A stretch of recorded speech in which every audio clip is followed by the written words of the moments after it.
Hi friends అందరికీ. పొయ్యిల కట్టెలు అయితే ఏరుతున్నా. ఈ కట్టెలు చిన్నగా ఉన్నాయని మంచిగా మండుతాయి. వర్షం పడ్డది కదా, ఇంట్లో అయితే కట్టెలు కూడా లేవు. ఇంట్లో గ్యాస్ లేదు, కట్టెలు లేవు. ఈరోజు అయితే మస్తు ఇబ్బంది అయింది. ఇక అందుకే ఈరోజు ఎలా కొద్దిగా కట్టెలు అయితే ఎరకపోతున్నాం నేను తమ్ముడు.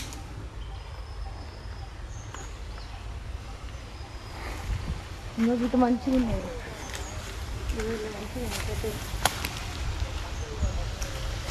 కట్టెలు కూడా దొరుకుతలేవు. ఇవన్నీ అసలు నైట్ వర్షానికి తడిచిపోయినాయి ఆల్రెడీ.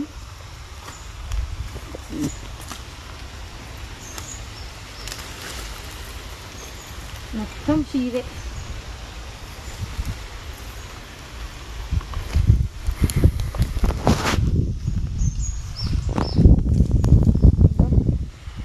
వంట చేసుకోవడానికి మా తిప్పలు ఇవి.